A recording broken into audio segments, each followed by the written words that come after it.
Hello, everybody. Good evening, and welcome along to the Rangers Rabble phone-in. I hope everybody's well. Feels like a while since I've done one of these things, so I may be a bit rusty, so I apologise. Tonight I am joined by Mark. Mark, how are you? How's the stream? How's the computer? All good. So far, so good. We'll see how it goes. New laptop, so we'll see. We're test driving it the day, so I'm working. I'm learning on the job, as the saying goes. We're also joined by a man who has probably took over from Ali McCoist as the hardest working man in show business. Ross Clark. Ross, how are you? Mate, I'm very good. I'm very good. Good to be here and amongst like-minded people on a what has been a somber day to try and get a bit of relief, mate. So it's Yes. good to be here with like-minded people. Is the missus fell out with you yet, Ross? Is the relationship still going well, or is she gave you the come on, you've done enough now? No, the relationship's gone even better after our team getting horsed yesterday. She was crying into big fat Angie's sweater all night. So And the man who was sitting outside McDonald's waiting on an opening, Care, how you doing? I'm okay, man. It's been a long day, but I'm fine. Are you fed? Are you happy? No happy 'cause it's McDonald's, isn't it? It doesn't fill you up, but happy enough. But I say it's been a long day. It's been a long watch, but like Ross said, it's good to be in company of like-minded people this evening. The question that we all want to ask, Care, what did you get? I just got a wrap of the day, Martin. Oh, it's so boring. Cheapskate. I'm not. I Doesn't don't. I surprise don't. me. I don't like Mickey D's. I'd rather go somewhere else. But they wanted a Mickey D's. I was outvoted. It's a democracy, so I had to get a Mickey D's. Do you know what I do when I go to McDonald's? Right, I always either get a Buy quarter five, pounder. buy 99 pence cheeseburgers and eat them while you're waiting. Yes. I either get a quarter pounder with cheese or a Big Mac, but I'm too lazy to wait or I'm too greedy to wait. So I get them and I scrape half all the onions and all that and all the sauce and then I eat it. That's the best bit about it. Onions and Onions, sauce. man. Who likes onions? Everybody No, bar nobody. you. You go to Mickey D's, I but don't. you don't like I, chips. I, So what you go there for? I'm no for some onions. No, not for me. No, no. I'm Ross not, I'm decide not, and vote onions. if I go to McDonald's, mate, I get a large quarter pounder with cheese meal. Somebody's just let my dog come in. Cole's now coming to get him. Thanks, Cole. Bye, Cole. Love you, Cole. I get a large double quarter pounder with cheese meal. I Mhm. get with a milkshake. I get two triple cheeseburgers, one of which gets set in the road on the way home, Mhm. Oh, Mhm. and generally some cheese bites. But anyway, let's get on with the talking, man. Let's Listen, talk our food. I hear McDonald's and I can't not talk about it. I cannot. Okay, I just What Nicholas Moore said in the chat, Burger King is better. But I get oh, both. Burger King's the best. There's just not enough of them. There's I just not know. enough. the chips are rotten, but Burger King's No, chips are horrible. the chips are better than Mickey D's. Come on. Yes, Am I yes. gonna need to get a blow a whistle or something to get you to stop me on about Rangers? But you just gotta keep me fucking McDonald's. Heather said Martin Uh, must be the fussiest eater alive. Heather, you've no idea. You have Heather, no you don't get that size being a fussy eater. Don't let him kid you. idea. Oh, I'm this size because I'm a fussy eater. That's why, because I need to eat more. Yeah. So yes, hello, welcome everybody. Thank you for watching. Thank you for tuning in. Please like and subscribe. If you are watching on YouTube, give us a wee like and a retweet on Twitter. You can also get your comments in, of course, on YouTube, but you can also get them in on Twitter as well. So if you are watching on Twitter, which I know many people don't, but if you are, get your comments in. This is a phone in, so the phone lines will be open very, very shortly. The reason, I suppose, for the shite chat, is for lack of a better term, is it's international break. Um, Probably, I would say up until Sunday, I was looking forward to the international break. But I thought we would start, and I'll open the phone line shortly. But Ross, Sunday, obviously, they get beat at St Mirren. I don't think anybody was expecting them to get beat. Does that change the mood, the mindset within the supporters? Does it deflect from what's going on? Does it change anything? Means you're only 2 points behind what is a poor Celtic team, but it doesn't make us any better. Nothing that we've said before now has changed. We are still brutal to watch, and that's the fact that Celtic have dropped points doesn't change that in my eyes. I know that some people will say, we're only 2 points behind and we're a bad, what they call them, performance away for being level, but we still did get battered 4-0 after them and battered games after that, but there's still a lot got to change at Ibrox for me. I know, and we'll all come on to that, Kerr. But I don't know. There was just a feeling of inevitability about them, that they weren't going to drop many points. They were playing well. It doesn't matter how good or bad they were playing well. They were brushing teams aside in the league. Does that just open up the mindset a wee bit, not just to Rangers, but to other teams that, hey, they're no invincible, and get into the international break, which for me we needed as a club, as a team. Does that just maybe say to one or two of the Rangers players, look, shape up, we're still in this? Hopefully, Martin. Hopefully that does, and hopefully our teams can see Celtic aren't invincible.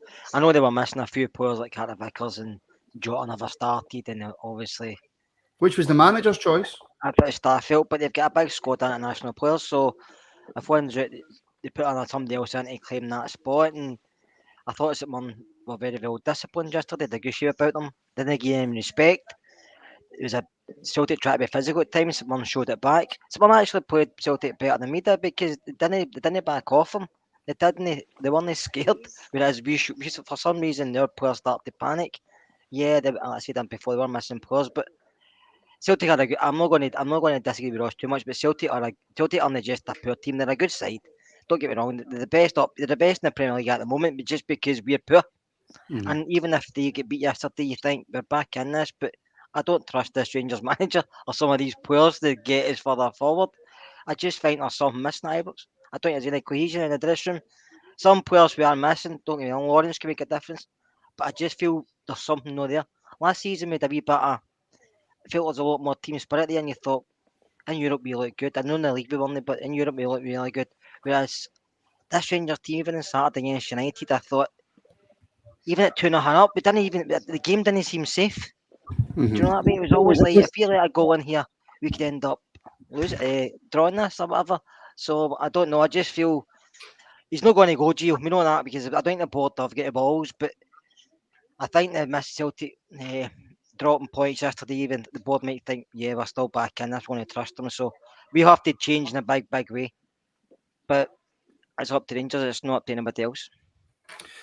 This is true. The phone lines are now open. 01416287237. And we do have, I believe, our first caller, who just, I think it was Ian, but he hung up. But I think he's came straight back in. So, Ian, are you there? Yes, I am. I don't know what happened there. I didn't hang up. I was waiting for that, but it went into business for itself. Yes. Anyway, yes, I'm good. So let's just get straight into it. I like the title of it, season so far. Okay, I'm just gonna go it this way. Okay, we had a bit of a downer period recently because we lost 3 matches in a row, and one of those matches was the match that we look forward to the season the most. Terrible performance, and then we got butchered by Ajax. It was like watching a world title boxer against a domestic fighter, and I had to ask myself, this is like a slow death here. And then obviously Napoli happened. Stan's got himself sent off, and it all changed at that point. We're in that game up until that point. But if I'm looking back at our season so far, if I'm actually really analysing it from minute 1 to now, it's not been as bad. Up until that lot beat us, we were winning 4-0, 3-0 against teams. We beat the second best team in the Netherlands to get to the Champions League. I don't know what happened after that lot beat us, but it's just, put it this way: we go into this international break, we're 2 points behind them. They dropped it to St Mirren, and let's be honest, we're all laughing our head off at them. And I'm saying like a glass is half full. I'm still trying to look ahead and think if we beat Hearts in 2 weeks and they somehow bomb it in the next few weeks, then we're suddenly top of the league. I'm trying to look at it like that way because It's so easy to be negative, and I just don't allow myself to get sucked into that. Right. Well, Ian, you know how much I've never met you, but I've grown to love you with your positivity, right? Mark, Ian makes the point. We were playing okay. I don't think we were playing great. I don't think it was that good, but we were getting points. We put PSV out, who have went on to show in Holland that they're a very, very good team. And then we got pumped off them, and then whatever happened. So is there reasons to be positive, Mark?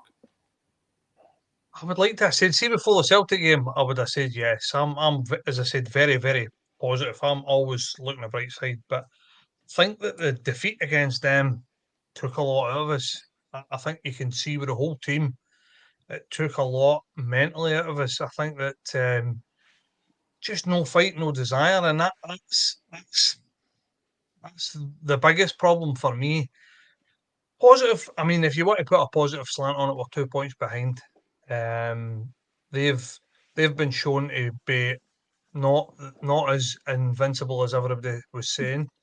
But for me, I don't know. I need to see something more for this team. I think that the game at the weekend there, Dundee United wasn't good enough as far as I'm concerned. Wasn't good enough for a Rangers side, especially playing the bottom of the league. So for me, that's a wee bit of respite. But for me, they should have been that was a ideal chance for us to give them a scudding, build confidence throughout the side. Maybe 3 or 4 different players get goals, 4 different players get goals, and then possibly get into the international break, looking to regroup and kick on. Obviously, the added bonus was they've dropped points, but for me, they never done that. And I'm trying to be positive, but I just can't at the minute. I'm sorry, I really can't. Care. First of all, there's somebody trying to break in your window. That's my wife come in. Oh, by the way, you don't want to get on the wrong side. But Kelly, taking on Ian's point, I feel as if the rabble over the last week or two has been negative, but I don't think we've had any other choice than to be negative. You can only call what you see, and what we've seen hasn't been good enough. But to try and take on what Ian's saying, we haven't played well. We got battered by them. We've been battered in Europe, but yet we're still only 2 points behind. Is that any consolation?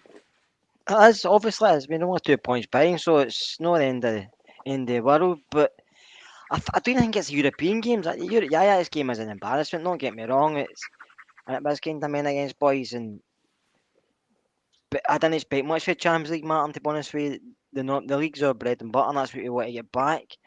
But I think the Celtic game deflated us all, because I think when we went into that game after the PSV game, into the Celtic game thinking, right, we need to get a win here. Even you'd have took a draw, but no, in there we get totally shown up again.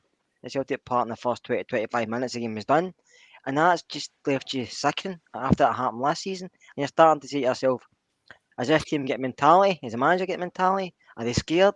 Because under Steven Gerrard, I know with Gerrard only won one league right before anybody says anything, but we never really get battered by them. Gerrard had their number. We looked fitter than them and everything, but this season we don't look fitter than Celtic in games. We seem to hide away from them. Last season was bad, but this season it just didn't seem any better. I know we beat them in the cup semi-final, which is great, but the league's the one we want back. We can't keep saying we done missing you, we done that in Europe. It's the league we need to win, and I don't really. Europe gets you money, that's great, but I want the league, man. I don't want anything else. I know that may be kind of old school, whatever you want to say, but I want the league back. I don't know about anybody else, and the performances in the league aren't good enough for me. I know we're only 2 points behind, like we all keep saying, but we have to be better, because it's not just Celtic. Even other games, we fail to impress at times, but we have got better players than the majority of teams in the league. Probably apart from Celtic, we should be on par with Celtic. We shouldn't be any worse than them, but for some reason the players aren't showing it. And it all comes back to the manager and the director of football. They two have to take the can for it. You blame the players to a point, but the manager's a guy, gives them confidence, gives them tactics, gives them anything else, and he puts them on the park to be ready. And some of the players are on the park, especially in the foreign games, don't look ready. Right, Ian, before I let you go, I've got a question for you. Yep, go ahead, far away. Are you confident going forward then, from what you've seen? Do you think there's enough improvement there? And do you think Gio's the right man? Okay, am I confident? Well, I'm confident when Lawrence plays because when he let's be honest, he's been the big miss so far. Like we've seen the difference without him. Am I confident? Well, yeah, I'd like to see the players we sign get a bit more. All of our players we sign, the summer get a bit more of a run out. But am I confident? Of course, I gotta be because that's the reason you're a fan. You don't. Yeah, you try being like. Look, put it this way. I support Man United. Imagine being a Man United fan the last 20 years. You've either got to just give up or keep going, and you just gotta keep going, okay? Because we might they like I think eventually they will get figured out. Like and great God Ange as they call them will get figured out.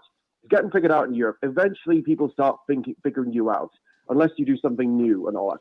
And I just want to think that because I don't want to get to January when we play them again and multiple points behind when we have nothing to play for and we've potentially gone out of the Champions League without a whimper. Although I think I'm still confident we beat Liverpool because they're defensively shambolic. But no, I'm confident that by January when we play them again, we'll either be where we are now in terms of 2 points or 1 point, or we'll be ahead of them, or we'll be level on points. But we just, one of you guys mentioned the Dundee United game, and you know what? I watched it back. We had a lot. Okay, 2-1, but there were a lot of chances. So my point is, yes, I am confident going forward because otherwise, what's the point of being a fan? Yeah. Oh, listen, there is no more positive person on this planet than Ian. It's brilliant. I love it. Ian, cheers, buddy. Thanks. All the best. See you soon. Cheers, Ian. And we can bring straight in Robert in Doncaster. Robert, how you doing? How you doing, boys? All right? Yeah, not bad, buddy. Good. Just a point I've been thinking about maybe for a couple of days now. Just then Kerr touched on the end later on where he sort of mentioned team spirit. Obviously, the season started and Suter's brother passed, and then there's been the stuff with the family issue with Ben Davis and now Roy Mackay. So I'm wondering, what is the actual mood like in the camp? I mean, you know yourself, when things are good, you're sort of bouncing into work. It reflects well, but if there's a bad atmosphere in there, it can affect your work. I'm just wondering, can that play a part? Ross? I'd imagine it could play a part, but you would like to think if there's somebody in your workplace who's struggling, you rally round and really, if anything, it solidifies the people there. But I watched the Celtic game yesterday, and St Mirren just shut them down, pressed through them. I think played with two up top at times. See if we go again. My biggest issue with Van Bronckhorst is away games. He has two sitting players. See if we play our own game against Celtic and play a high press and play the way we want to play and go and dominate the ball. I still say, and as stupid as it sounds after getting beat 4-0, I still think we're a better team than Celtic.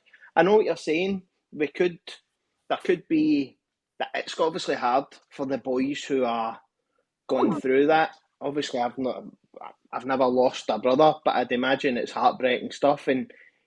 But I would like to think that we're at the type of club where people would get around him. The likes of Ben Davies, I spoke about the other day. I don't understand why, if it is as bad as what's been made out in the rumour mill, then why is he not at home with his family the same way Roy Mackay is, rather than sitting on the bench, not playing a part, if that makes sense? I think that in answer to your point, 100% it could be the case, but I would like to think it should actually be the opposite. Just to come back in, what Kerr was saying, it made me think relationships on the park, they look a bit fractured. You've got Tavernier and Goldson not really sort of in sync as they were maybe last season, certainly the season before. Kent sort of miles off it and doesn't look interested. And then there was JD. I've been speaking to him in social media about this before. With Kamara, he looks like he's lost his friendship group off the park, which can be a massive thing for you, really. He looks lost at times, and I'm wondering, are these things playing a part in being detrimental to us on the park? I know the tactics and that are garbage, and we've seen that at the weekend. I'm not going to shy away from that, but it's just in the overall picture, just something to change it. And maybe this international break would be a chance for the players.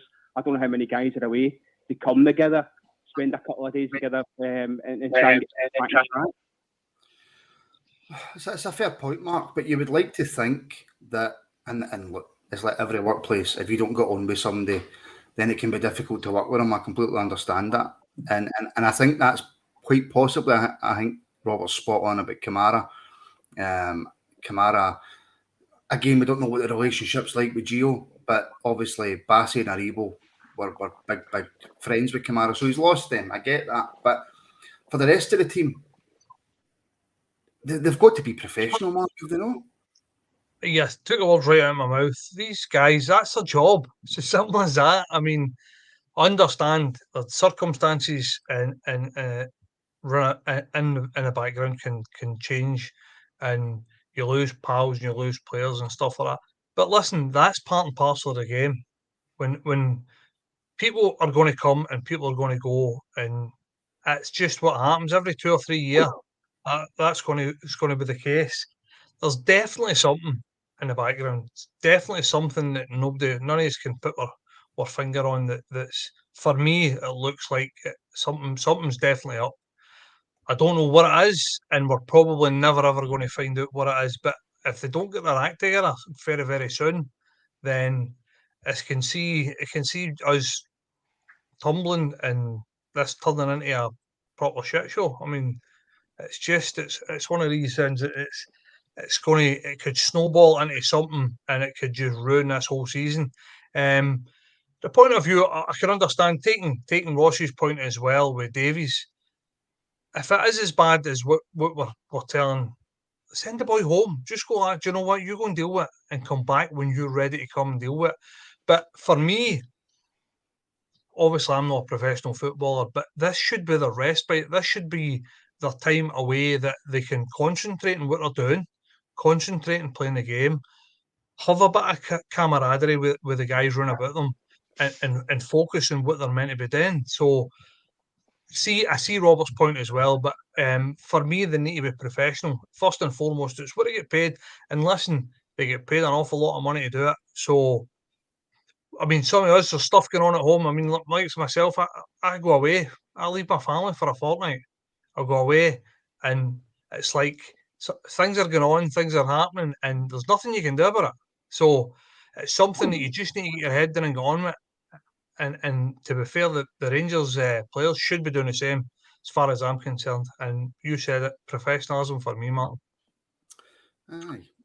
Robert, just a question to yourself. We're just about to come on and talk about the fact that there's an international break now. Has this came at the perfect time for us? Aye, I think so.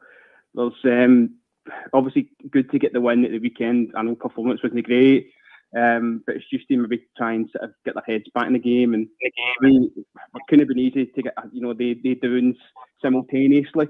So just to get the win, obviously, was important the weekend, and try and get back and try and just get playing again, because I was listening yesterday to some stuff, and obviously supporters leaving 75 minutes, 80 minutes walking at the stadium. That can't be happening. They've got to entertain them right to the very end and keep you in your edge of your seat. So hopefully they come back, heed in the game, and realise, 2 points behind, fortunately, we can try and sort of wrestle this back. Yeah, and I absolutely think that we can. Robert, mate, thank you very much. Pleasure, boys. All the best. Cheers. Speak to you soon. All the best, Robert. The phone lines are very, very, very busy tonight. We have another caller ending 599. How are you doing? All the best, Robert. Hello? Hello? Hello, who's that? Carol. Who's outside? Carol, how are you doing? Is that a new number? Oh, I'm doing better than Rangers. Is that a new number you've got, Carol? No. No? Oh, well, I don't No, know. I don't know how I have 599 for you. Aye. I'm still the same number I've always been. Well, What I was going to say, right, I hear all this talk about leaking deposit into the international break. I am absolutely bricking myself, because you know what happens when we have wee breaks? We come back broke down. but if we know Everyone in the last 3 years, the winter break, what's it been like after it?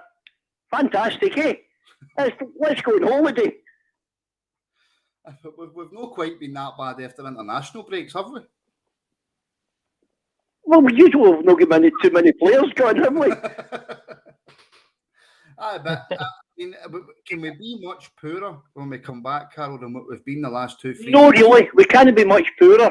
And you know, I've heard for a year now, been last November, almost a year, when Gio gets his philosophy done, when Gio gets players in, Gio will do this and Gio will do that. I wish Gio would say Gio.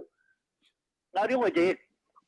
I think that's probably... Either that or get a Scottish coach beside him and get rid of the Dutch ones that are too laid back and happy backy, you know. So you, Carol, you're of the opinion it's Gio out then?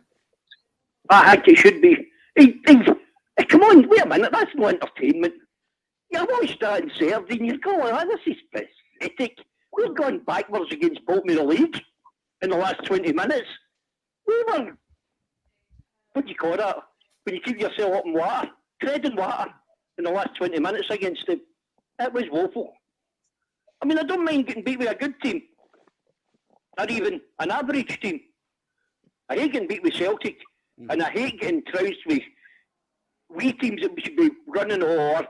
And the other thing I wanted to say about Alec Lowry, I thought he was in the first team squad at the start of the season, right? Mm-hmm. Or at the end of last season. He gets a wee injury, so he's got to go back to the B team. Why do the ones with injuries for the first team squad no get firmed out to somebody else instead of going back to the B team and getting injured again? Or does they no fancy him like he doesn't fancy half of the team? Gio, that's the thing with him. Right. I don't know this for sure, and I'm not going to say too much. But from what I was hearing, it wasn't just the injury that was the reason that Lowry was back in the B team. That's all I know. Fair enough, I don't know anything about that. But do you think that's a bit nasty? I mean, you can't keep being like that. No, and it's a fair point, Mark. With regards to Lowry, I don't know why he was put back in the B team, but he's got to be back near and about that first team squad when he's fit. I think that the reason for it is trying to get him fit. I don't think he's going to try and bring him on half fit, needing 15 minutes and stuff like that. I think he's too young for that, and I think it would be doing him a disservice. So I think they've brought him back to the B team to try and get him fit. Obviously, I've heard the bits and bobs you've heard as well, but you just don't know. But for me, that's all they've done. They've put him in the B team to get him game time, get him match fit, for him then to progress back into the first team. I think that for me makes sense. That's what, Carol, is that not what they used to do with players that were out with injuries? Yes, reserve team. Aye, put them in reserve team. Put them in the reserve team. What's happening with the first team squad? There's never any there coming off the bench. They're sitting there. He's just back with injury. Alfie, fat as a sausage. You know? And he's not getting put out anywhere to get fit, is he? He can sit on the bench and get fit. No. That's a fair point, Ross. Every time Carol comes on, I'm just like that guy at Anchorman, like, loud noises! I've got loud voice, sorry. Every single time. No, listen, he's absolutely right. We spoke a wee bit about it at the weekend. We're talking about having to get minutes into people's legs and the time and place in order to do that, and we don't seem to be taking them. So there is a question as, and listen, again, it's down to the club no communicating with the fans. Yeah. We don't know if Lowry, if the rumours are true and Lowry did come back to pre-season unfit or above his target weights or whatever, or strength or whatever it was, but he's been put back into the B team. And the problem with us putting players of that ilk into the B team is you're playing against hatchet men. And what happened to Alex Lowry could happen to any of them. So that's the problem with putting folk, real proper stars into the B team, is that they're playing against folk who don't want the new kid on the block ripping the piss at them for 90 minutes, and they'll end up reacting. So for me, Alex Lowry, as soon as he's back fit, should be back in should be back in and around the first team, because at the moment we're struggling for creativity. And if we can, I don't know how long his injury layoff's going to be, but if he's there or thereabouts now, maybe the 2 weeks we don't have a game would give him a chance to get up to speed and be ready for a place on the bench again. And I think that's about the best we can hope for with Lowry. Aye. Right, before I go, Martin, the break's not going to do us any good, but we are the people, and have a nice couple of weeks, or whenever you're back on. Bye-bye, lads. Good night. Cheers, On guys. best. Bye, mate. Bye. Next caller, caller ending 142. Hello, welcome to the Rabble. How you doing? Hi, how you doing? Hi, who's that? Ian from Denmark. From Denmark? Whoa, our first international. Welcome, Ian. How are you doing? Not bad. How are you? Yeah, I'm getting there. I'm getting there. What would you like to talk about? I would like to put a few questions to Ross, actually. All right, If that's go for okay. it. No, he's sitting waiting with bated breath. Go for it. Yeah. It's because I really like him. I like his attitude and how he just says things how it is. There's no sugarcoating, and he just tells how it is. Even that he does that, Ian, when your missus is standing beside you. I know it's a nightmare. Yeah, probably. Yeah. But I was wondering, I would like to ask Ross if he thinks like Gio has lost the dressing room. I think there is a case for saying that, to be honest. I think that there seems to be half the team, as I've said before, who are guaranteed their place. The likes of Ryan Kent, we'll pick him, we'll pick Goldson, we can pick Tavernier. Even this season, Lundstrom's not been at his best, I wouldn't say. And they're going to play every week. So for me, the people who are busting their arse in training and coming on and playing well, it's got to be disheartening for them. If you're a young boy or a player who can play on the left side of midfield and you're getting constantly overlooked for Ryan Kent, who's flat on to deceive for the last 12 months, then that's going to cause some aggravation. And that's going to get folks' heads down, I think, in the dressing room. I also think that these players were brought in by Gerrard and played a 4-3-3 where we never really feared anybody. We went and played our own game. And I think that Van Bronckhorst's negative tactics could be another reason why there could be a split in the dressing room, because you get some folk who are quite happy to go about their business just doing what the manager says, but you've got other ones who don't believe in what the gaffer's selling them. I said that last week. Whatever he's selling, I would say probably 50% of the squad aren't buying at the moment, and that's also that can also be an issue. So it might not be a split in the dressing room where you've got folk throwing punches at each other or no talking to each other, but there's going to be two camps: those who back the manager and those who are used to playing in an attacking formation every game, who are seen as going to Parkhead now and getting drubbings and don't appreciate and maybe don't agree with what the gaffer's saying. Can I ask Ian, just on what Ross has said there, see if that is the case, should we as fans not be more angry at the players than what we should be the manager? Yeah, of course, Martin. But I mean, at the end of the day, you know how it works. I mean, you can't sack all the players, right? No, that's true. I mean, if you've got it works everywhere. Like I was listening to you earlier talking about workplaces. I mean, it's the same everywhere. If you've got a boss that comes in and you're not getting on and you're not buying into the ideas, I mean, you're down tools. Yeah. I mean, that's and I think that's what's happening. I think there's a lot of players that have down tools. Can I ask you another quick question before you ask Ross something else? Yeah. See if you go to McDonald's, what do you get? Do you have McDonald's in Denmark? Yeah. If you ever go, what do you get? What's your preferred McDonald's choice? What's my preferred? Yes, McDonald's. What'd you get at McDonald's? Quarter pounder. There we go, quarter pounder. Yeah, that's, Onions, but is it onions? Has it got onions on it? do you have the onions and all that on it, Ian? Yeah. Oh, yeah. no, right, There okay. you go. Fire in, that's what's another one. Yeah.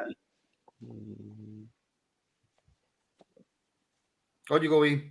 You can fire another question at Ross if you've got one. Yeah, I'm just thinking, what do you think, Ross? I mean, you've probably been banned from Follow like 10 times.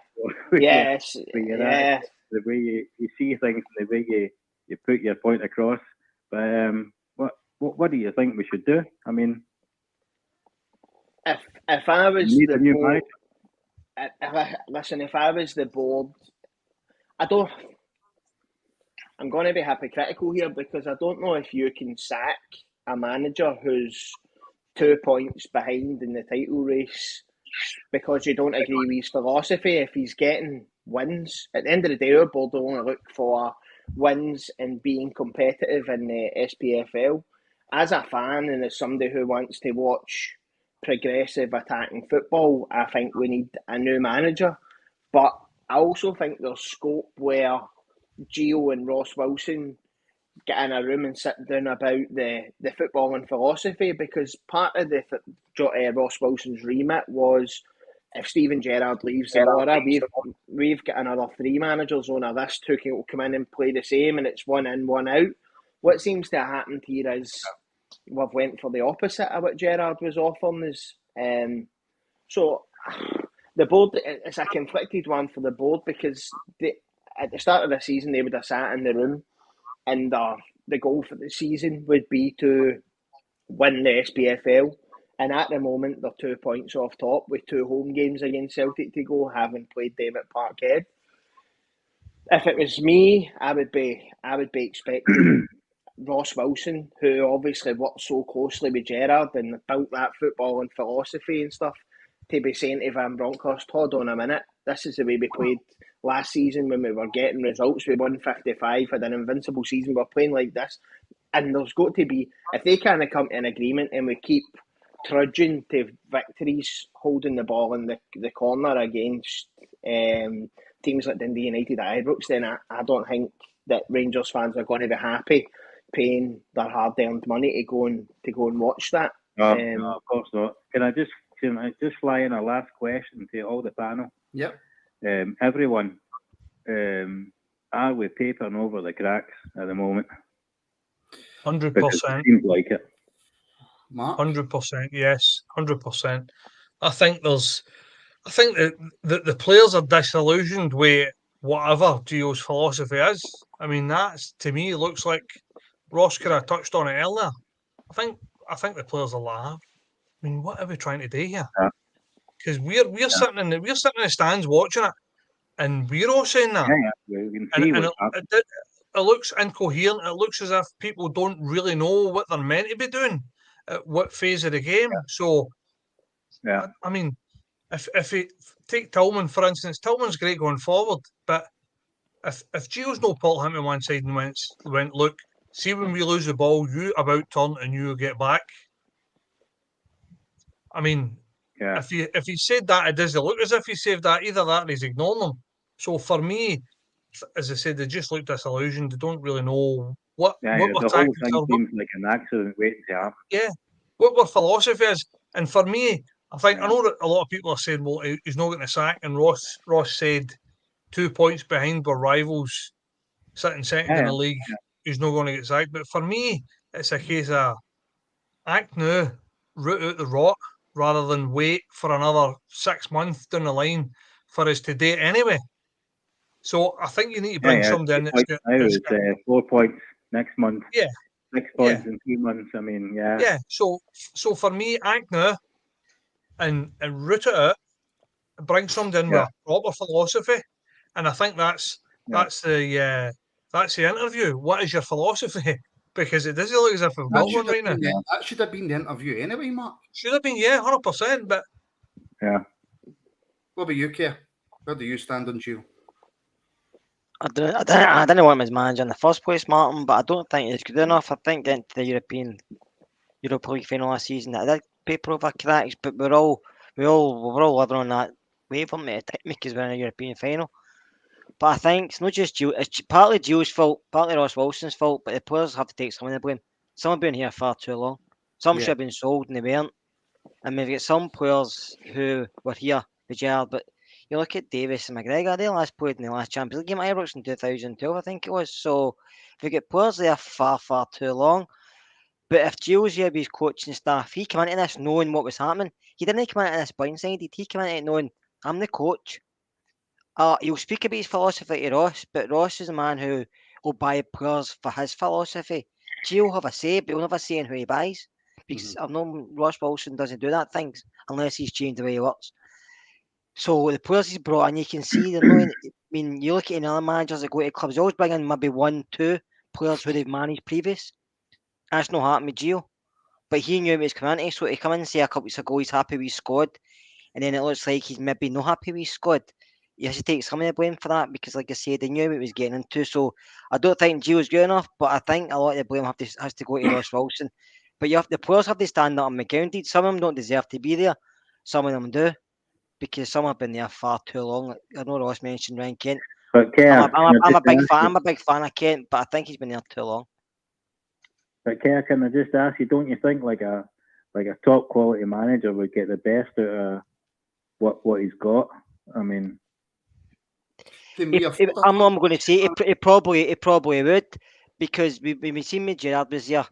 Tav's numbers are better, Kent's numbers are better. We played a different way because we played to the players' strengths, but Gio's trying to fit these players into his philosophy. It doesn't suit some of them, so that's why maybe he has come out and said the mentality of players may be suffering. If that's the case, it's only the start of the season, so things are going to get worse. So I think it's not just one problem. I think it's a lot of different problems just mounting up to be one big massive issue at Rangers, and you can point your fingers at many people, but I think it's going to cause us problems over this season. But the board won't sack him because it's going to cost too much money. Plus, he's only 2 points behind. That's going to be the big question. 2 seconds, sorry. So right, Ian, buddy, I'll have to let you go there. The phone lines are going mad, but thank you for phoning in. Cheers, Ian. Thank you very much. Cheers, Ian. Bye. I'll bring you in 2 seconds, Ross. We have got another caller calling in 718. Hello, welcome to the Rabble. Hello, how you doing, mate? Not bad. Who's that? It's John from High Kill. John, how you doing, mate? Hi, John. Hi, brand new. How you doing? Could you just turn the show off in the background? I think I can hear it. Yeah, will do, mate. Aye. Good, man. Yeah, how you doing yourself? All right? Aye, not bad, John. What would you like to discuss? I'd like to discuss if we even draw against Hearts in the next game, do you think Gio will be sacked, or do you want him sacked? If we draw against Hearts in the next game, Ross, will Gio be sacked? For me, no, he won't. But what's your thoughts? It won't be. But again, if he comes out with this team of... Listen, the last caller, as I was going to come in about, Martin was asking about papering over the cracks. Gio could refresh this team and get the best out of his players by dropping Kent, dropping Goldson, making them have a point to prove that they need to come back with a bit of fire in their belly. And it comes down to that. If we go to Hearts and get beat, listen, I would I'm not saying happily see Gio go the now, but I'm the same as the rest of the boys. The players are not buying into his philosophy. It's turgid to watch. The 2 sitting midfielders against Dundee United at Ibrox was the final nail in the coffin for me, when we had a chance to go and get a right positive result going into the international break. The fact that he'll not play Cholak and Morelos on the same pitch because it's too attacking for him. And listen, everybody's thoughts change because based on the Celtic result, because now all of a sudden they've shown they're not invincible. They were never going to be invincible. They've a good start to the season, but they burn out. They got to this time last year and they started pinging hamstrings left, right and centre. So we could go to Tynecastle and we could easily drop points there, because we're going to go away from home and he's going to try and sit in. He's going to play 2 defensive midfielders. My hope is throughout this winter break, they have a look at the performances this season. They have a look at his away result over his tenure at Ibrox so far, and they realised, you know what, what are we doing? We're giving other teams points through throwing points away from home by no playing our own game. So if he comes out against Hearts at Tynecastle, plays with two sitting midfielders, keeps playing Kent, keeps playing Goldson, keeping all the old guard in who don't deserve to be playing, and you drop points, then for me, you've got to sack him because he's not learning. He's got 2 weeks now to go and analyse, and if he comes back and does the same thing again and you drop points, then of course he's got to go because he's not learning. The only thing I would say to that, Mark, is see if his job was dependent on a result against Hearts, you let him go now. Because that means you don't. If you're going to sack a manager after an international break, if he loses or draws a game, there's no point in hanging on to him. I've already said it. Root it out just now and be done with it rather than wait for the inevitable, because that's what's going to happen. I can't see. Looks for me as if some of these players are just going through the motions. 100%. We've all said that about Kent. Through the motions. For me, the only way Gio turns this around is if he drops all these so-called undroppables and replaces them with young boys and just tries to let these. I think your young boys are good enough to beat most of these teams in the league. I think the likes of Lowry, McCann, even Leon King. I thought they're good enough to be playing in any other team in that league. So why are they not playing in our team? So for me, I think I said at the start, his jacket's in a shaky peg. It's that whole boardroom thing of we don't want to fling hundreds of money at him because we sack him, and then we don't want to fling hundreds of money at somebody else to bring somebody in. This is where we are at the minute. It's not going to get better as far as I'm concerned. I'd love for Gio to turn it around.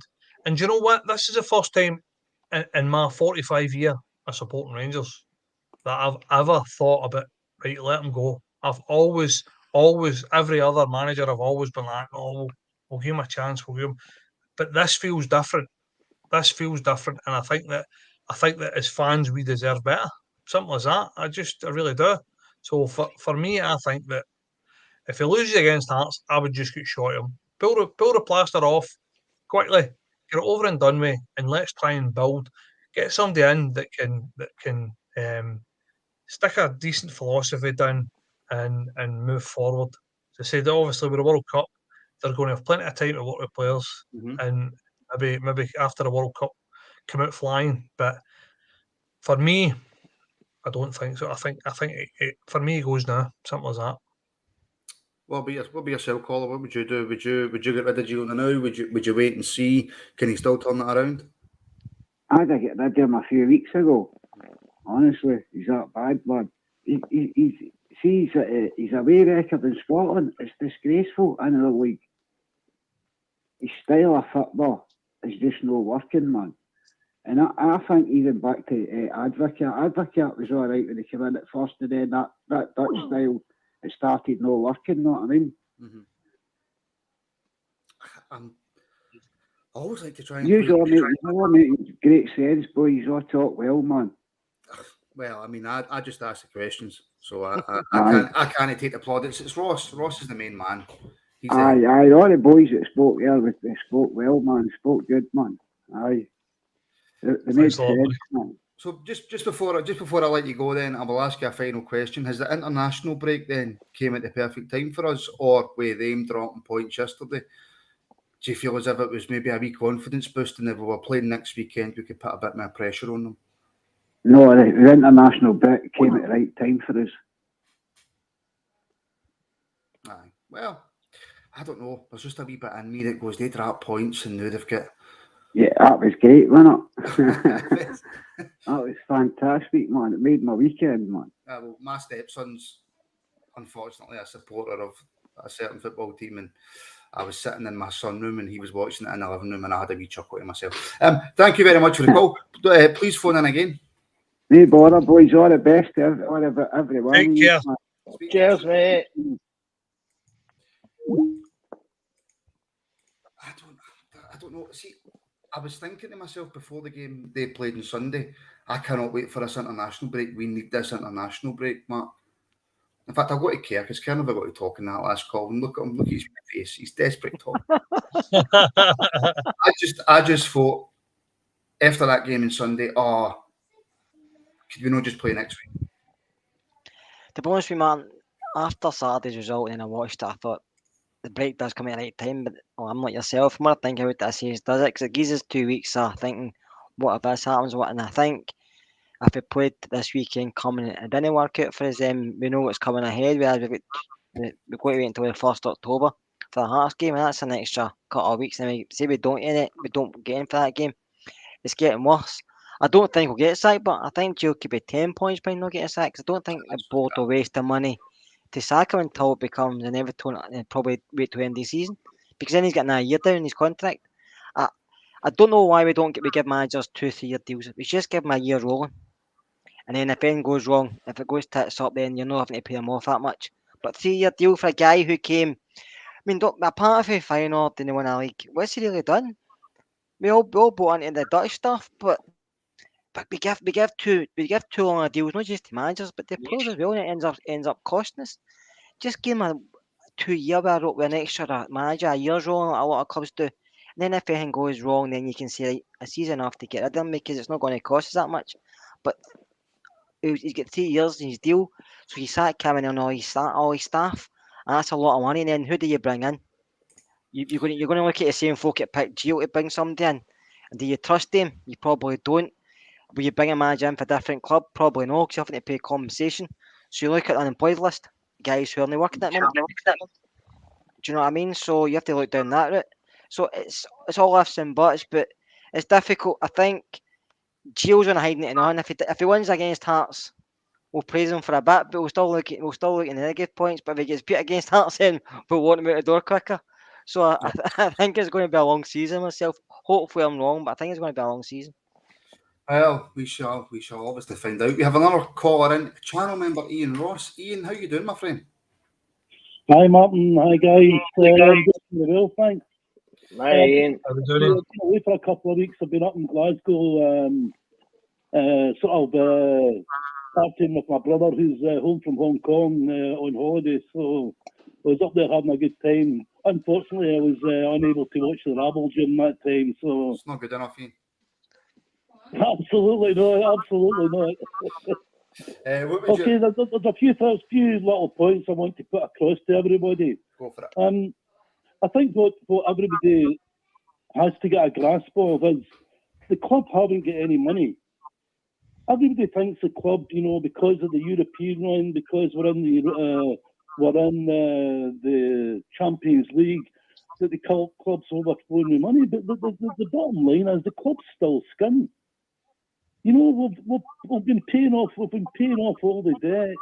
We've been paying off all the players as well, and we just can't afford. So I'm not a lover of Gio at the moment either, but we just can't afford to sack him. Right, before you come on to your second point, I want to just pick up on that, Ian. Right, on that the money situation, Ross. I think there's plenty of money sitting in behind at Rangers. I don't think we're anywhere near skint. After the directors took over, they came in. It was like you'd just done a trusted, right, and you'd got to the end of that, and you were back to zero. And then we brought all this money in. We've had plenty of money through transfers, through the manager leaving, through European runs. I don't think the club's anywhere near skint. I don't know, mate. I'm not a financial expert. I'm not a board member. I know the chat would love me to be, but I'm not a board member. So we don't know, mate. Have they lied to the support? Has there maybe been more soft loans than that was declared? Has there been...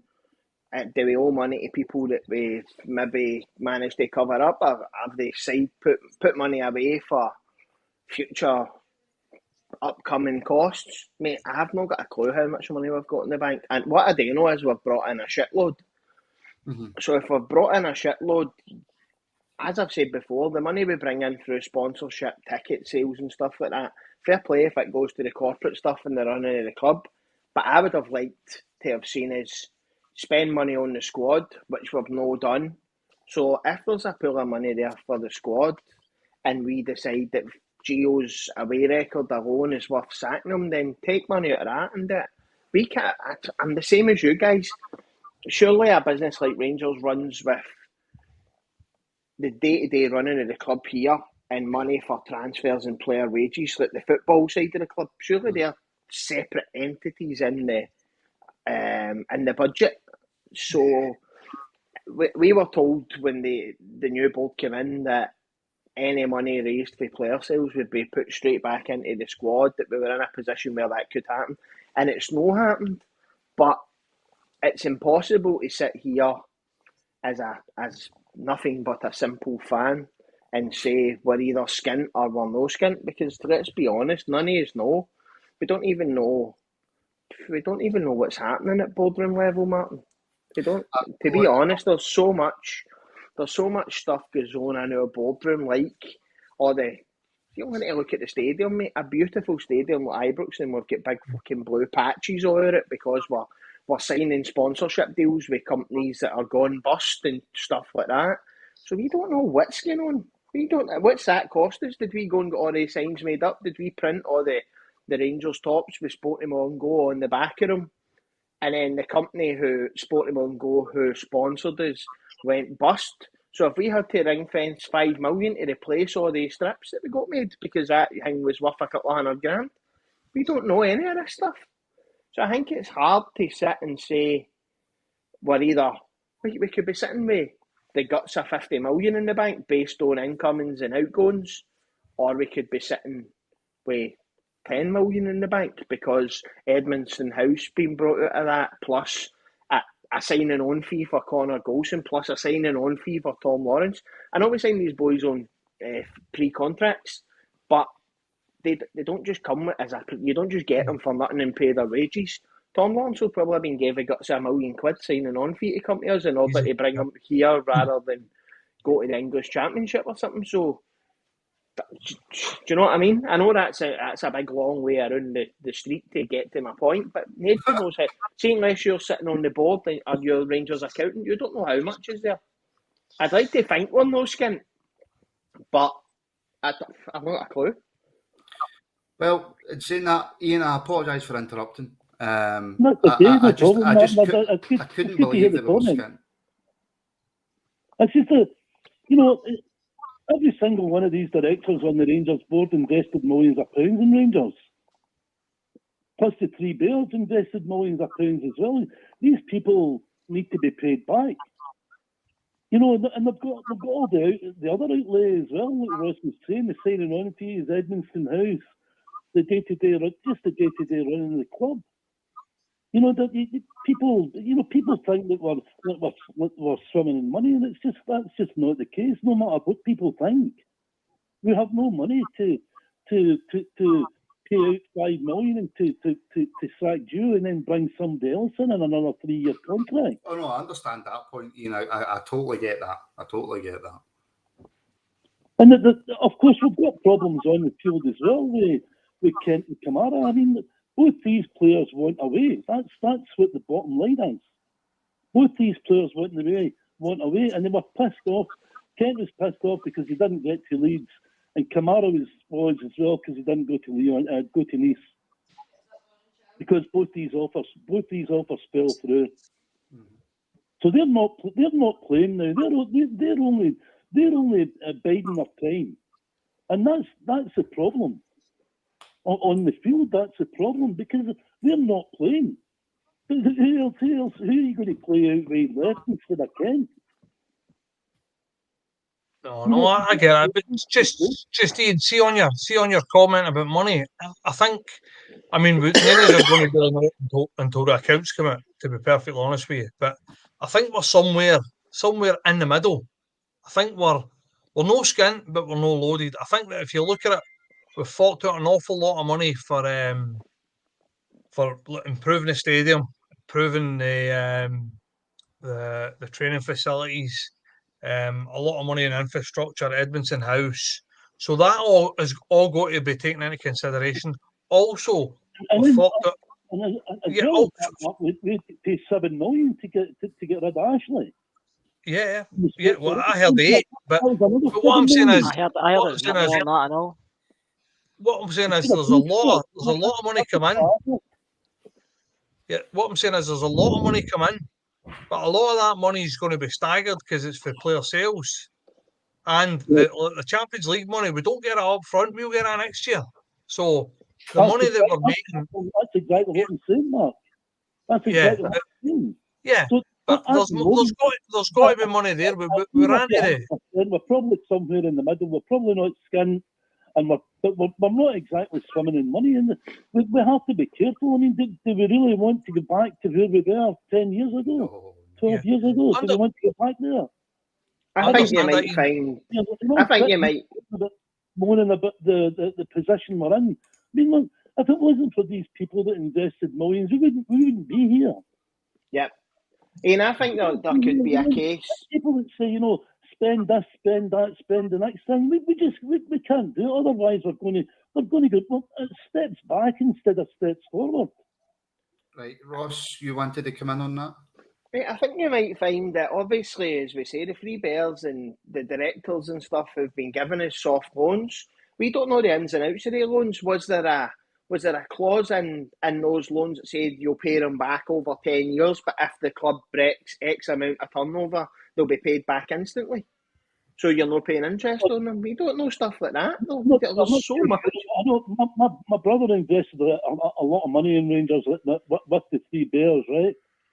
But he, in return for his money, he took shares instead. Right. So whether it's a case of the rest of them did the same, I don't know. But that's what my brother did. He took his investment back in shares. I don't think Douglas Park's the type of guy who not throws money away, but you know what I mean. He doesn't do anything for free, Douglas Park. No. You know what I mean? Nobody does it. At the bottom line is, guys, it's still a bit, as well as a football team. It's still a business. The business has to be run right. And otherwise, like I say, we don't want to get back to where we were. We can't afford to get back to where we were. So we've got to be really careful about how we move forward. And I know that it's so depressing. I cried after the Celtic game. I told you that's my last call. I cried after that Celtic game. I was so depressed about it.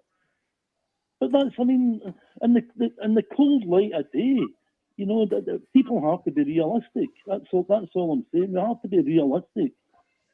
No, listen, this is fair enough. Everybody's entitled to their own view, and you're kind of swinging me around to your way of thinking. Ian, before I let you go, I have to ask. You were really down after the Celtic game, as we all were. How are you feeling now? How are you feeling about Rangers now? I went to the game on Saturday. That's my first game for quite some time. I went to, apart from the Napoli game, I went to the Napoli game as well. I'm not. I don't want to cry, but I'm frustrated at the way we play. That's all. I'm really, really frustrated at Gio's approach to the game. I really am. I mean, I'm with you guys. You know what I mean? Why did he not?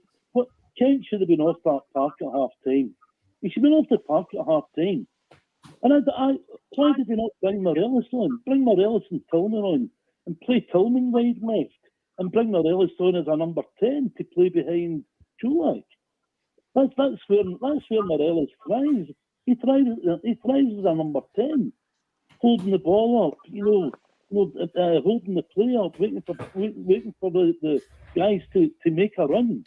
That's where he's, in my opinion, that's where he's at his best. He's not a Čulak's a poacher. He's an Ali McCoy type or a Chris Boyd type of player. Give him the ball in the box and he'll score.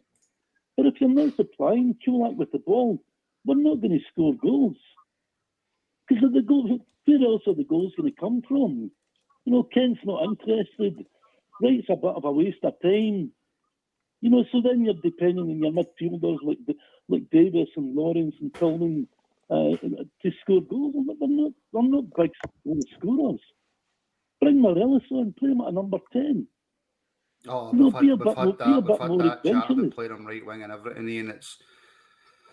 It's one of those ones. But unfortunately, Ian, I am going to have to let you go. Unfortunately, I have to jump away for 2 minutes, and if I go away, that means the phone lines has to go away. But I have to go for family stuff.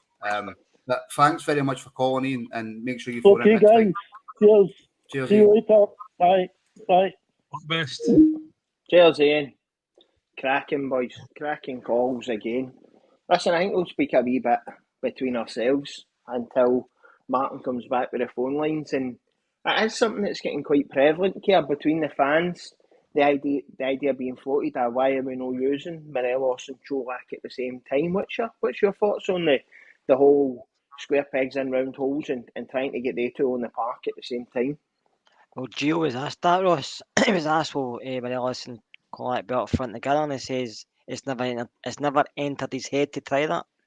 So take for that what you think. But if he's never thought it, I don't think he's going. I don't think it's a thing I think he would do. I think he'd rather keep the two holding midfielders and play two strikers myself. I don't know. I don't see why he shouldn't try it because we've not scored a lot of goals this season. Apart from Colac, nobody else seems to put the ball in the net. I know I'm not saying Alfie scored a lot of goals because he hasn't, but if he was up beside him, surely it's going to create more space because defenders going to worry about Alfie and worried about Colac. And if you play somebody behind him like Lawrence, even Tillman, then it's going to create. But I don't know. I don't understand why we don't just get attack teams like you've said. Other boys have said it in the pod. Just count attack teams because we have better players in majority of teams in the league. So why are we so defensive and so cautious? That obviously comes from the manager.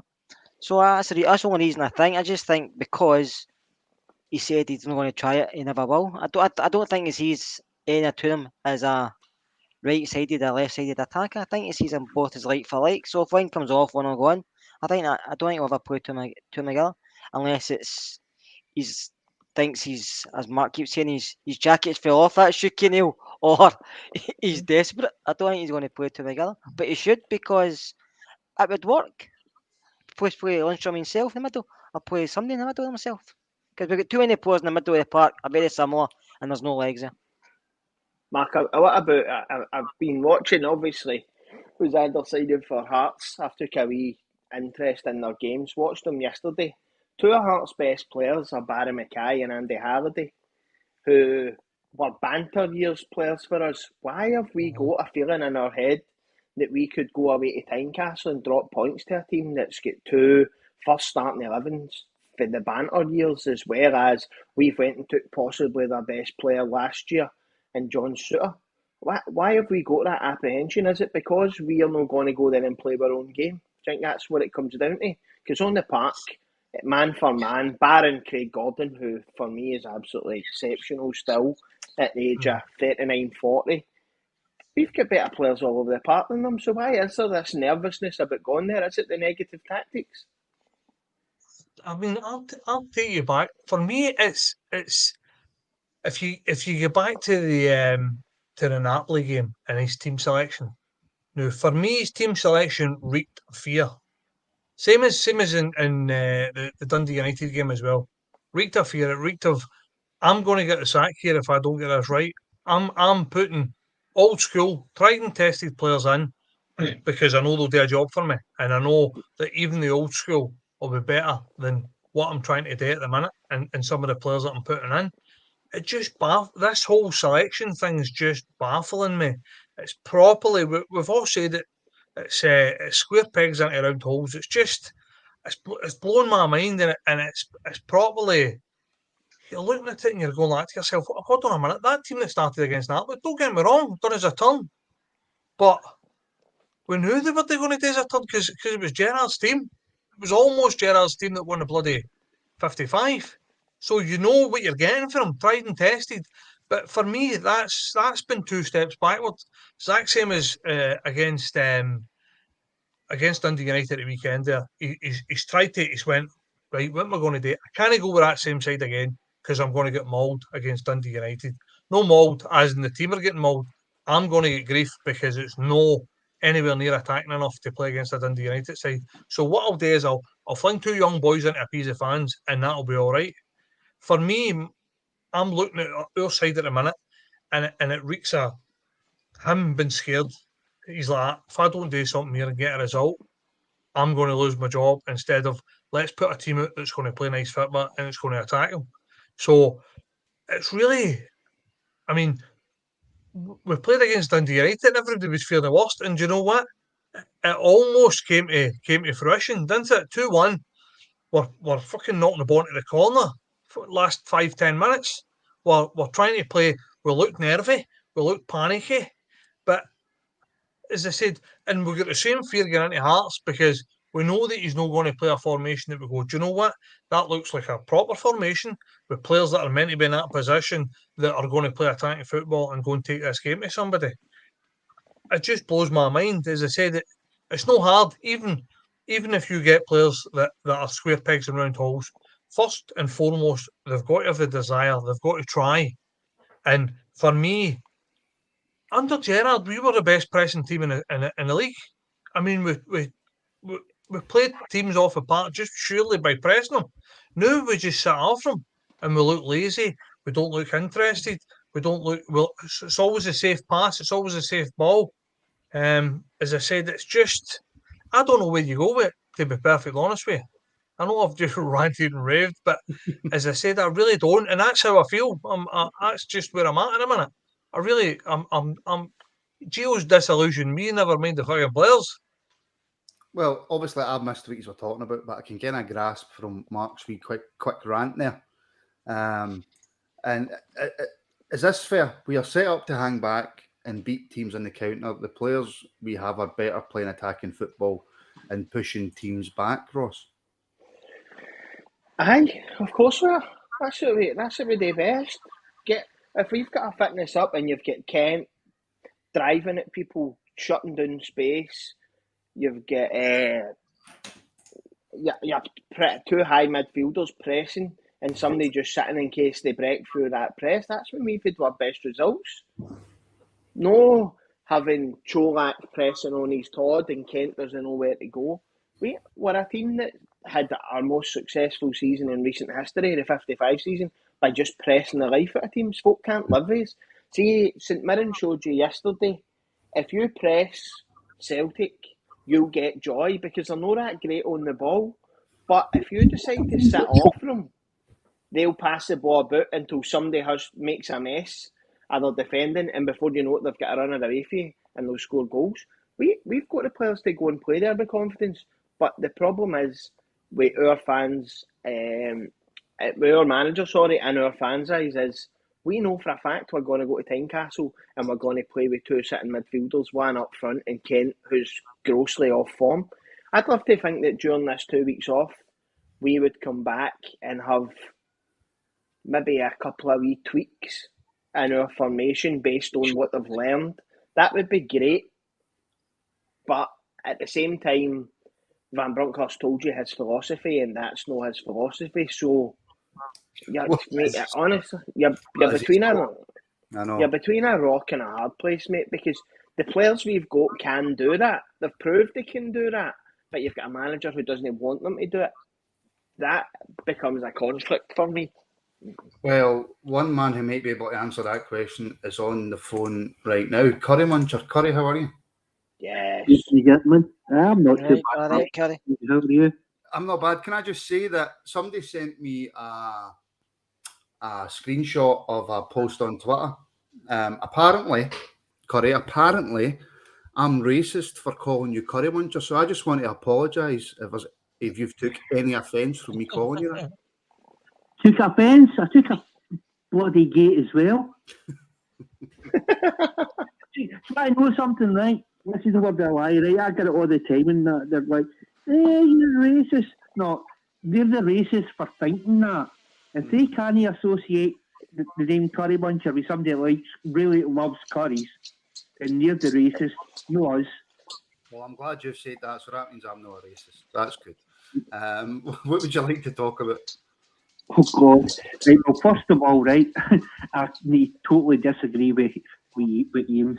Ian was saying about us being skint. I'm sorry, but we're no skint. It's just, I don't know how people can say that. Can we afford to let Gio go? Probably.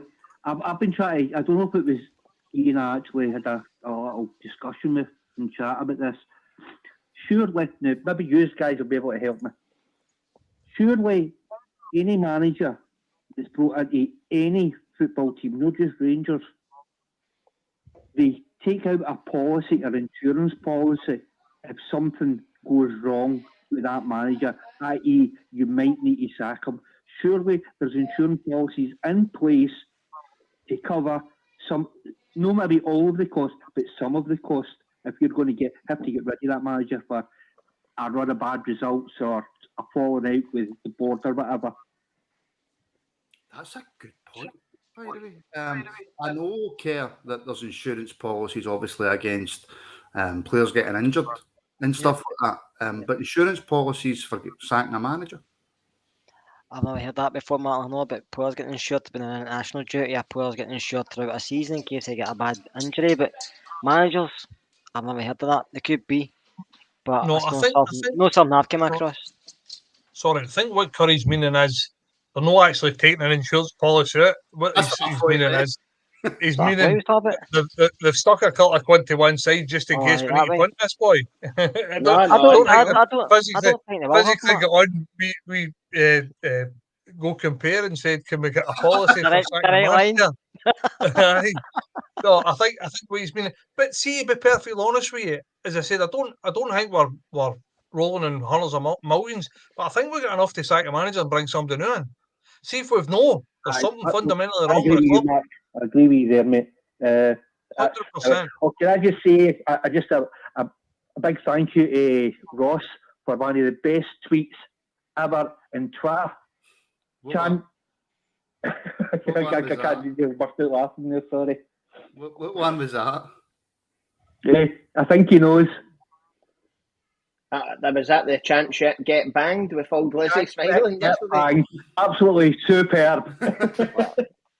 Listen, you've either got it or you've no, Curry. You've either got it or you've no. You know what I mean? It's just brilliant, mate.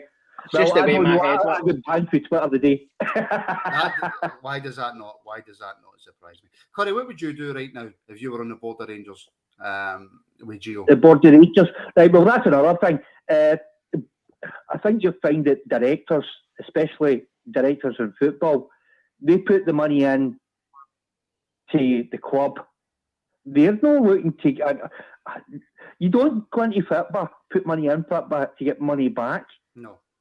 Near enough, every single club in this earth of professional football are running at a loss, and they have done for decades. So you don't get into football and put money into football to make money. So I don't know what people are saying. Oh, you put money in, and you get. Oh, you want your money back. You want maybe want your money back, but you don't put any money to make your club any money that you've not already got. But it used to be. Especially if any of them, I don't know any of them personally, right?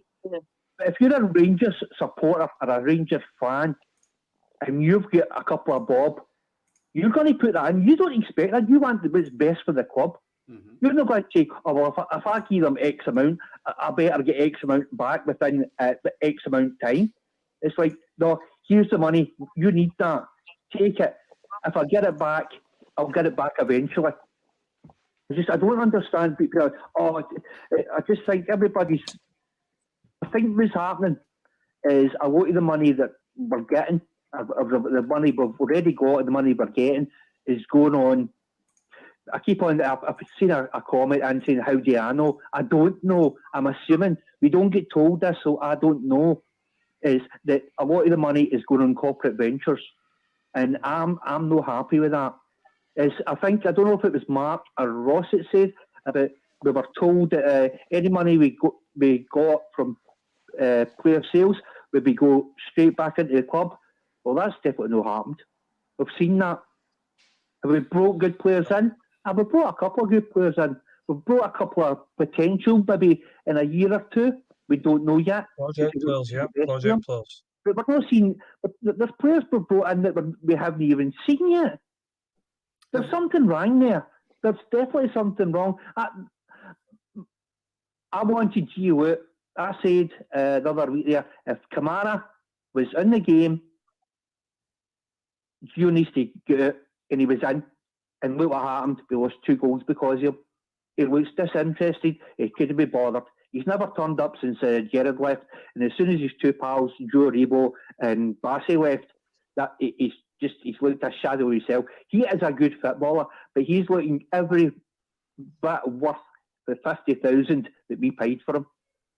Can I ask you something, Corey? Aye, mate.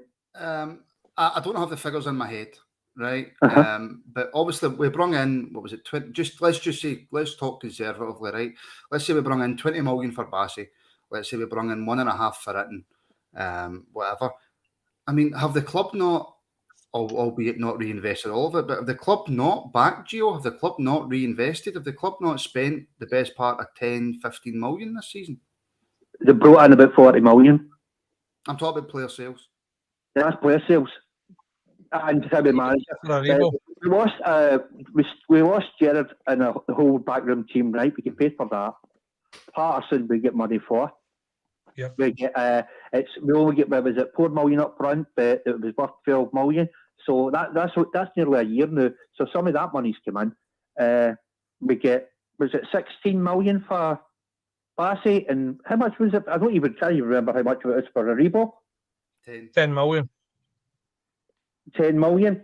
So it's not kicking the backside off with 40 million we've got, and they've put in up to, and we haven't paid it, but up to 15 million. So we'll probably pay about 10 million out the bank. Is that we'll pay the rest? Can I the rest of whatever instalments they're expecting. Sorry for interrupting, Corey, but sorry, it's my fault. And by the way, I do apologise to everybody because I know a few people have picked me up on it.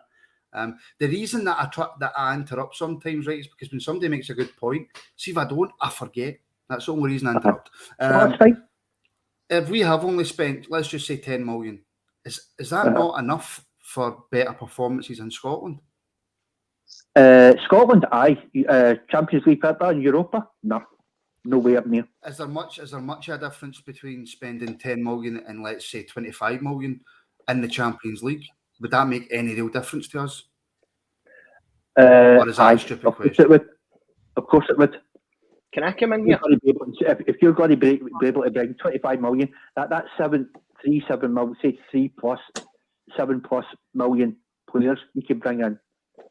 You can bring in decent quality for that. But if you're playing against teams that are spending 50 million on a player, I'm just trying to look at where the Rangers board would come for this and say we'll spend. Borussia Dortmund, how much are they worth? Why their players is worth the probably your team? Mm-hmm. I know. That's one of the other reasons I'm really pissed off at Gio was what he said about them. We need millions to compete. So if we need millions to compete, how come we're not wiping the flare with every Scottish Premier League? Because we're well in front of them. They're getting a pittance compared to what we're getting. Mm-hmm. I agree. So that's all this money. It's a lot is what you've all been saying, and even Ian Ross was saying as well, is the tactics that we're playing with Gio. It's not the way that all our players that have been there for years were learned to play. They had to learn the way that Gerrard wanted, and that's the way they've been. And if it go wipe them all out, if we get rid of Kent, Tav, Goldson, Arfield, Griggsy, Davis, all the ones that have been sitting in the team for years, that would have been fair enough. But we still have these players, and we've still got that philosophy, or we played to a philosophy that was a win team. The team won on that way. We went a full season undefeated. We took their Terry Monroe off them. Their prized possession that they really wanted, and we took it off them, and it was the best feeling ever. And we went to a team that they just look broke. Mm-hmm. The whole thing's broken, and that's a worrying thing. And I think it's got a lot to do with the tactics. I take it the whole reason we're playing so bad now is the tactics that Gio's brought in. Is he a good coach manager? Definitely. He's been there, he's done it. But he's no doing it in Scottish football.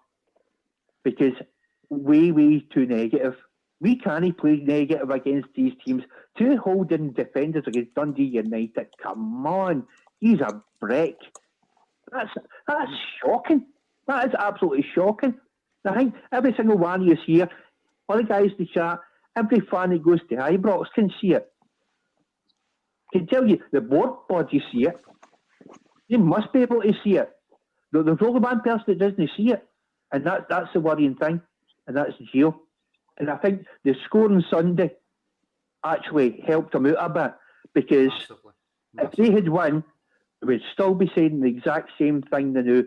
Get him out the club right away. The only reason that he's got a wee bit of leeway, they knew, is because St Mirren banged 2 against them, and that's the state of affairs now. We need to get something sorted. Ross, you wanted to come in there? Our problem is not what we've spent, but how we've spent it. Our Yes. two best players, our best player this year has been Jolak, 1.8 million. Our second best new signing this year has been Tom Lawrence, free transfer, call it £1.5 million time of their sign on and an agent's fee. We've got 12 million quid sitting on their arse on the bench getting splinters. 5 million Yilmaz, 4 million Ben Davies, 3 million Matondo. So it's not that the manager's not been backed, it's that the manager's not picked players that fit into his negative system that he wants to play. So is Ross Wilson still buying players that have been on the list since Gerrard was here, when we went and played free-flowing attacking football and wanted big commanding centre-halves? Or there's a breakdown in communication somewhere? People are saying we've no backed the manager. We have backed the manager, but we've spent money on Dross that can't get in the team.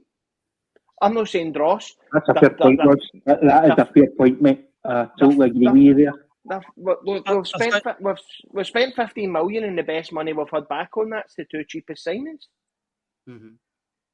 I think 2 of the players are also project players. Tillman and Matondo, for me, are project players. They're no first team starters. So that's money wasted straight away as well. Tillman's a loan, isn't it? You don't buy in a loan player as a project player, but no. Well, it's a loan to buy in it. So I mean, we'll be looking to spend 5 million on him. I mean, it doesn't matter what his age is. If he's good enough, he should be playing, and he's come in and started really well. And I just think the players that brought in don't play the way Joe wants to play. And I think Ross has kind of hit the nail on the head with saying it. He's buying players for a different system, because I think the boys he brought in are decent, because they cost a bit of money. I've seen Ben Davies before. Ben's a decent player. Yilmaz looks good on YouTube and stuff like that, and by all accounts, what I've read about him, he's a really good fullback, but he's attacking fullback. And Matondo, I was told before we signed him, he wasn't that great, but he's still learning, I suppose. But he's not giving many a chance. He's not done a game for any to turn around and say he's rotten, he's good, he's not good enough, because they're in and out of team, especially Yilmaz is a game against Queen of the South, never been seen again. Ben Davies is on the bench, off the bench. Matondo, every time I see him, he just runs away he's facing. But it's not fair on these guys to come in and sit on the bench, because then they're getting criticised. But unless Gio is going to change the way he does things and drop players who are out of form, or change the way he plays, which he won't, because he's stubborn, and he's just basically like that advocate. I remember advocate well, and I don't know. I just think I'm in Ross Wilson running the same page now, and I think he could have been buying. Ross might be buying the players he thinks suits Rangers, but maybe Joe thinks, well, they maybe suit Rangers, but it don't suit me. And that's how he's putting the tried and tested, who are basically, they've had their peak a few seasons ago, and they're just starting to go down. Curry, final thoughts before I let you go? I totally agree with the guys, as they've been saying. I just hope we're only 2 points behind now, so hopefully when we come back, we'll see a fresh, inspiring Rangers. We'll see players that have not showed up for the whole of the season actually make an attempt to show them why they should be here wearing the blue jersey. And my last word is God save the King. Brilliant. Well said, Curry. See you later, guys. Anyway. See you later, Curry. Do we really believe, and by the way, can I just say thanks to every single person who's phoned in. I'm trying to work out a new system, a new technical system, where I can have 2, 3, 4 calls waiting. But unfortunately, I'm not that tech savvy that I'm not 100% sure how to do that yet, so I can only take 1 call at a time, which I know would be frustrating if you constantly try to phone in. 2 quick announcements. Tomorrow, Brian and Wilf will be reporting live from Ibrox for the Women's Champions League game against Benfica. They'll be part of the press tomorrow. So you'll get pre-match build-up and reaction from Ibrox. And for those of you who want to laugh, I am participating in Bears Up the Stairs on the 24th. So that's Saturday coming. I don't Is know it not a spin-off you're doing? Bears Up the Stairs. Bears Up the Stairs, right? Well, I'm participating in that as well to raise money for the RFC charity. So any money raised this week in super chats or anything, any money donated to the Rabble will go to the Rangers Charity Foundation for Bears Up the Stairs. And if you want to donate, if you want to help, then there's a link in the description. Click on that link and that will take you to our Just Giving page. For those of you who have been watching for a while, you might have to refresh because I've only just remembered to put it in. But yeah, and check out our Twitter. It's a pin post on Twitter as well. Bears Up the Stairs to raise money for the Rangers Charity Foundation. And again, massive thank you to everybody who phoned in. Going forward for the rest of the week, Tuesday we will have our Super 6 show. Thursday we will have Rabble Extra, which is obviously one of our member shows, and we will have our Sunday members show as well. With there being not a lot of football on, I don't just want to come on and keep talking about the same stuff because that's not fair on everybody watching. Did I forget anything there? I don't think I did forget anything. Oh yeah, like and subscribe. You can do that as well. And if you want to join as a member as well, to get those member shows and stuff like that, there's a link in the description. If you're watching on your phone, you have to go into I think you need to go into the description of the video if you're watching on your phone. If you're watching on a computer, there should be a join button below the window. If not, then please do check the description. Do we really believe, Mark, that Gio's had no say on any of these players that have come in? I don't think so. I think there's obviously been say. Something's no right. Something's no rose in the garden. Simple as that. I mean, for me, why bring in players? Why sign players, have the final say in players, and then just not play them? Mm-hmm. It's can't understand. Surely it would be him trying to stamp his seal, and this is his team. I can't get my head around it. It's one of these things that baffles me. Absolutely baffles me. Spending as well as spending decent money. It's I can't get my head around it. I really can't. But I think he's had a say. I think that. But for me, I think he's not as much say as he possibly would like. I think that for me, there's a Dutch manager at the club, and we've not even sniffed at any Dutch players, not one.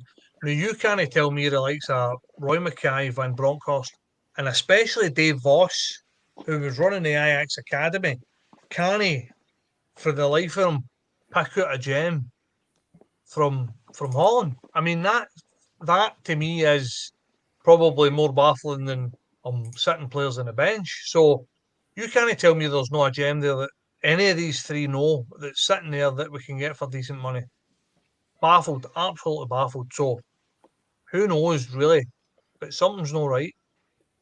Just before we finish up then, Ross, I'll let you come back on that, on what Mark said, but also see James asking why haven't we signed any Dutch players? Mate, I've said this before, man. Imagine you went to a job interview, and I used this the other day. You go for a job interview and you go, right, I'm a joiner, and the boss goes, magic, you're going to fit a kitchen in Aberdeen this week. He went, I'll pack your van and all that for you. You go, the char chan's packed all your van, you go, you open it up and there's flumps and Taz bars in it and no tools. How are you going to fit a kitchen? So you wouldn't. I don't think any football manager worth his salt is going to go to a team where he says, you just give me shite and I'll stick glitter on it and we'll make a football team out of it, especially not at a club like Rangers. I just don't believe that happens. I believe what Giovanni Van Bronckhorst says is, I need somebody for the right wing. Wilson and his team go away, they do the scouting, they bring back suggestions, and the two of them sit and have a talk together. Bear in mind, by the way, Steven Gerrard couldn't talk highly enough about Wilson during his tenure here. They had a great relationship, they worked hard together, they spoke every day. So has Wilson all of a sudden become a little general like a wee Hitler type who's just, I'll tell you what's happening. I don't see that. That's not his role. Mhm. I think what we're hoping is here that people are giving Van Bronckhorst an out. Van Bronckhorst had a say in the players. As I said to you the other day, we've signed a £5 million Turkish left back, and because we've went and spent £5 million, Borna Barisic has decided to police it out his arse after 2 seasons. But that shouldn't be the case. See, if you've brought him in, then he's brought in to play. We can't go spending £500 on a training aid for Borna Barisic, who's just there to make sure he plays well.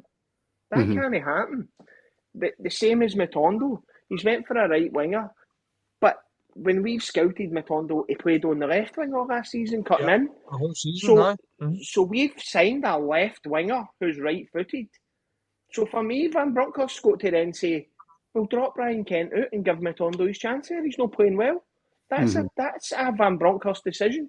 You're not going to tell me as well that there's no free agent goalkeepers out there we could have went for. But Van Bronckhorst's happy with the free goalies we've got.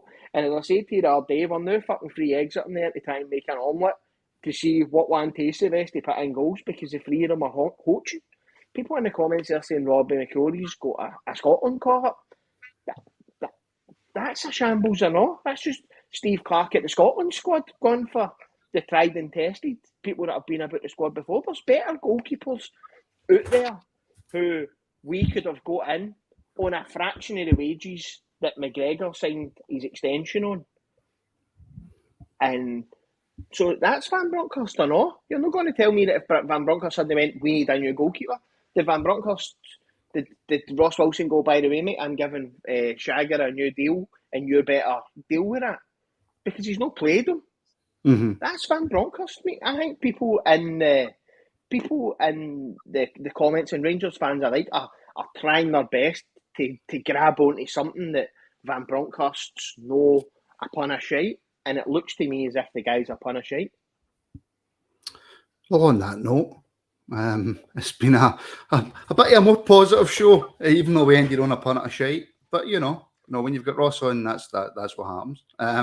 Thank you to everybody for watching. Like I say, we're doing bells up the stairs to raise money for the Rangers Charity Foundation. So any money that's donated into the Rabble this week, as Ross falls out with me, shall go towards the Rangers Charity Foundation.